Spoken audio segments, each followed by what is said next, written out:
The body swayed in the orchard. The rope creaked against the branch, groaning with each faint gust of wind, as if the tree itself were unsettled by the weight it now bore. A pale Virginia moon cast its silver light across the hillside, catching the folds of a once elegant dress now dirtied and torn.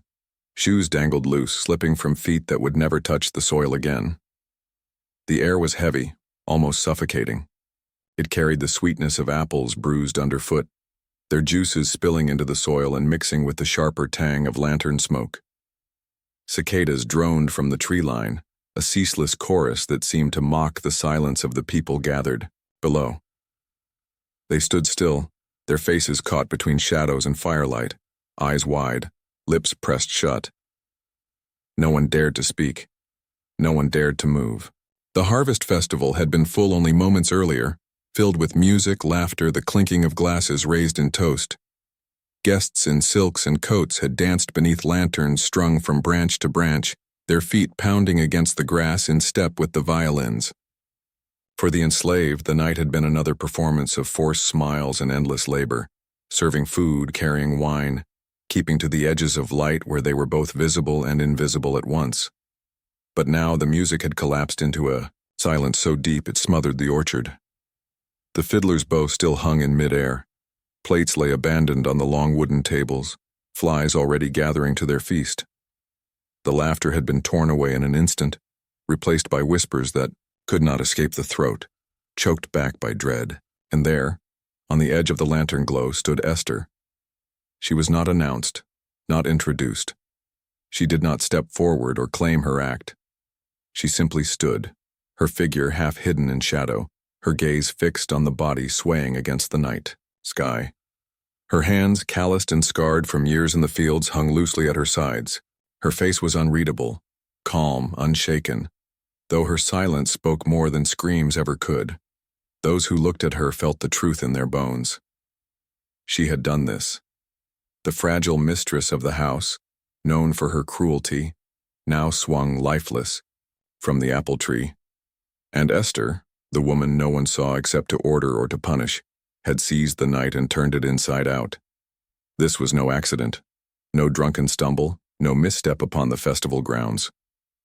This was deliberate, calculated.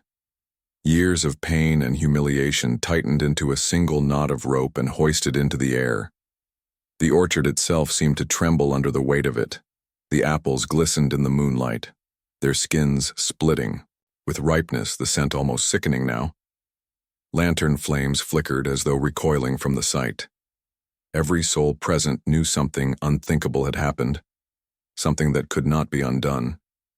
Justice, terrible, silent, undeniable, had been carved into the night. But the quiet did not last. Virginia in 1856 was a land of contradiction. The hills rolled gently, covered in orchards that glowed gold and crimson in the autumn light. Mist curled low over the soil at dawn, and the air carried the perfume of apples so sweet it clung to skin and hair. From a distance it looked like a place of plenty, the bounty of a land rich enough to feed generations. But beauty was a mask. Behind the orchards and the grand houses that presided over them lay something harsher, darker, and unrelenting. Plantation life was rigid, its structure carved like stone. The master oversaw crops and trade, measuring worth in barrels of fruit and bushels of grain. The mistress ruled the household, enforcing order not only over the servants within the house but over those in the fields when her husband was away. Beneath them stood overseers, their eyes watchful, their whips always near at hand. At the bottom stood the enslaved, those whose bodies kept the orchards alive, but whose names were spoken only when punishment was due. For Esther, the orchard was both prison and lifeline. She was bound to it from dawn to dusk. The days began before the sun had even crested the horizon, her feet sinking into soil still damp with dew. She plucked apples until her fingers cracked, their juices stinging cuts left open from the day before. The baskets she carried dug deep into her shoulders, rope biting into skin until calluses formed. By the end of each day her body was covered, in bruises and stains, her back bent under the endless rhythm of labor, and yet she carried herself with silence. Esther rarely spoke, rarely looked up from her work, her eyes hidden behind a stillness that unsettled some and irritated others. The orchard knew her voice only in the rustle of leaves as she moved through the rows, the scrape of her basket, dragging across the ground. Those who worked beside her sometimes wondered what she kept locked behind her quiet. Was it despair? Was it rage? Or was it something they could not name, something waiting? The mistress noticed that silence too, and despised it. She was a woman of sharpness dressed in lace, her beauty brittle, like glass that cut if handled too long. Where her husband valued numbers, she valued control. She ruled not through quiet authority but through spectacle. Punishments were staged as theater, played out in the open, so that humiliation carried further than any whip. She delighted in breaking dignity, in hearing voices tremble as apologies were begged in front of the watching crowd. The orchard had witnessed it all, the shrillness of her voice slicing through the branches, the thud of bodies against the ground when they were shoved to their knees, the sound of laughter, hers, echoing across rows of fruit trees heavy with their harvest. For Esther, those punishments were not distant memories. She had felt the sting of words that cut deeper than lashes. She had been paraded as an example, her mistakes exaggerated, her silence mocked. And though she did not flinch outwardly, the weight of each humiliation sank deep into her bones. The land itself seemed to bear witness. The apples grew heavy, some splitting before they could be gathered, their sweetness turning to rot in the grass. The soil darkened after storms, its dampness pressing up between Esther's toes as she worked barefoot. Even the trees bent in the wind, as if under invisible strain. Everything ripened toward an end. Have you ever stood in a place so beautiful and yet felt the undercurrent of cruelty humming beneath it? That was Virginia in 1856. A land painted with color and light, but steeped in shadows. And within those shadows something was forming. Like fruit too long on the branch, it grew heavier with each passing day, waiting for the moment it would finally fall. By the time the sun set on the eve of the harvest festival, that weight could no longer be ignored. The harvest festival was meant to dazzle, to cover the raw edges of cruelty with the shimmer of lanterns and the taste of wine. By late afternoon, the plantation stirred like a stage being prepared for its play. Servants hurried across the grounds, their arms burdened with trays of food, pitchers of cider, baskets of late apples polished to shine in the fading light. Lanterns were strung from branch to branch, their glass catching the orange glow of the setting sun. The orchards themselves smelled of smoke and fruit, a heady mix that clung to the air as the first notes of music drifted outward from the house. For the masters and their guests, this was a night of revelry. The end of harvest meant tables groaning, with roasted meats, sweet pies cooling on windowsills, and barrels of drink rolled out to be tapped beneath the moon. For the enslaved, it meant something else entirely. It was a night of labor performed in silence, smiles forced, while hands ached, eyes lowered even as the weight of surveillance pressed from every side. Esther carried her share of the burdens, slipping among the crowd with baskets and pitchers, her movements unbroken, her face unreadable. The mistress, however, thrived in such settings. Draped in silk and lit by the flicker of lantern flames, she reveled in being watched. Her laughter, shrill and piercing, sliced through the music of the violins. Every stumble, every delay in service was seized upon, turned into a small theater of humiliation. She pushed a young girl to the ground for bowing too shallow, the sound of her body hitting the earth drowned beneath the polite laughter of guests.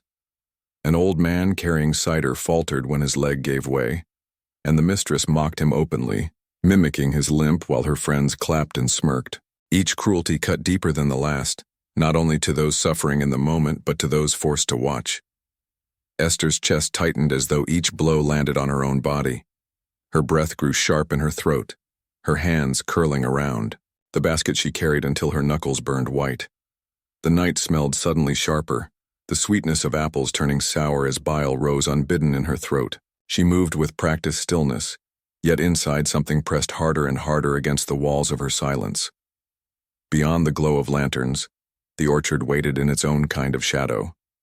The trees stood tall, their branches heavy with the last of the fruit, their roots deep in soil darkened from years of labor and blood. Esther's eyes, though lowered, lingered at the edges of the field, drawn again and again to one tree in particular, older than the rest, its trunk thick, its limbs wide like open arms. It had stood through generations, silent and immovable, a witness to toil and punishment. Tonight, it loomed as if beckoning, its silhouette black against the rising moon. The rope was everywhere that evening. Thick coils dragged harvest carts, looped around baskets, lashed barrels shut. Its fibers left marks on Esther's hands as she worked, its coarse weight an old companion. She knew its feel in the dark, knew how it burned when pulled tight, how it frayed when strained too long. That night, the rope seemed to hum with possibility. Each strand was a reminder of the orchard's tools, but also of its hidden weapons. The violins quickened their pace and the festival roared louder, but under it all dread coiled tighter. Could a single night of mockery and laughter continue without end? Could silence remain unbroken when shame was sharpened and wielded like a blade? Esther felt the answer rising inside her like thunder building behind distant hills. The orchard beyond the lights waited, its branches shifting in the night breeze. Each gust seemed to whisper of endings, of fruit grown too heavy to remain on the branch. Something within Esther shifted with it, a quiet storm swelling just beneath the surface. By the time the final lanterns were lit and the mistress raised, her glass high and mocking toast, Esther already knew. The night would not end as it had begun. The orchard was darker than the rest of the plantation grounds, its branches swaying like blackened arms against the silver wash of the harvest moon. Esther walked ahead, her shadow long across the damp grass, a coil of coarse rope hidden in the folds of her apron.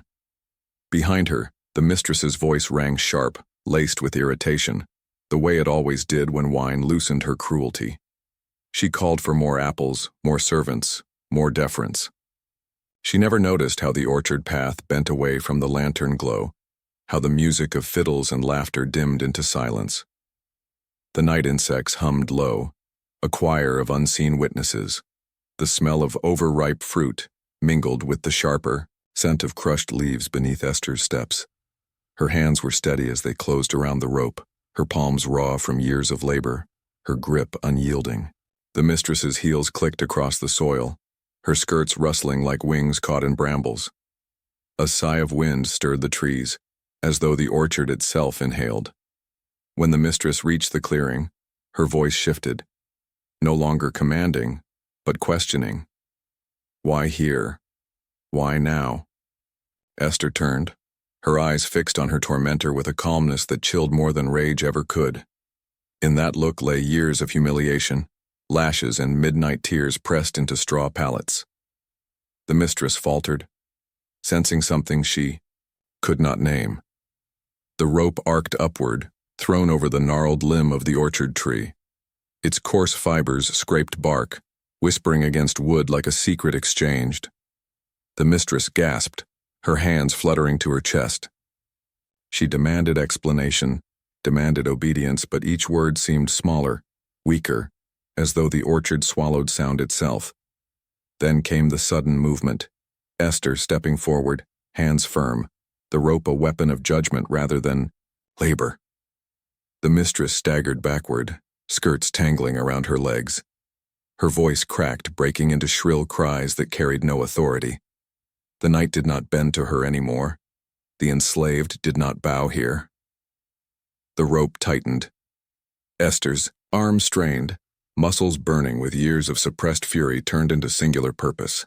The mistress's cries twisted into gasps, her fingers clawing at the air, at Esther at the branch above. Shoes scraped against earth, desperate for purchase that no longer existed.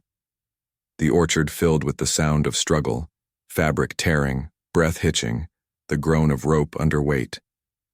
The harvest moon hung full, pale, indifferent. Its light fell across the scene like a stage, illuminating silk and lace now contorted, a face once haughty, now flushed and distorted with terror. Each second stretched long, a silence punctured only by the rasp of rope fibers and the dull creak of the branch bearing its burden. And then, quiet, a stillness deeper than before. The mistress's movements slowed, faltered, then ceased. Her body swayed gently, a grotesque pendulum marking the end of an old rhythm. The orchard groaned, branches bending as though acknowledging the finality. For Esther, the moment was not triumph, but release. Her chest rose and fell, her breath heavy yet unbroken. She felt the coarse rope imprint against her skin, the taste of iron at the back of her throat where fear had lived too long. Around her, shadows gathered, yet she did not step back. She stood beneath the hanging figure, watching it sway in silence. And for the first time in her life, the silence was hers. Those who witnessed from the edge of the clearing never forgot. Enslaved men and women, drawn by the mistress's shrieks, stood rooted in the dark, their faces lit faintly by moonlight. No one spoke. No one dared to move. They watched the body turn gently with the night wind, her silks whispering like brittle leaves. The orchard had become a courtroom, the tree a gallows, and Esther the quiet executioner who had broken an unbreakable order. It was horror. It was catharsis. It was something beyond words. For in that suspended figure, every lash, every insult, every theft of dignity seemed answered, if only for one breathless night. The cicadas droned again, louder now, filling the silence with their endless rhythm. The air smelled of apples splitting on the ground, of damp bark and sweat. Esther's eyes glistened as she looked at the faces in the shadows. None bowed, none looked away. They simply bore witness. And when the wind shifted, carrying the groan of the rope out toward the festival grounds, the plantation would never sound the same again. Because from that night forward, the orchard was no longer just a place of labor. It was a place of reckoning. And the tree stood tall, its branches wide, forever marked by the weight it had once carried. The festival's joy died in an instant. A single scream shattered the music, and within moments the orchard was no longer a place of celebration, but of chaos.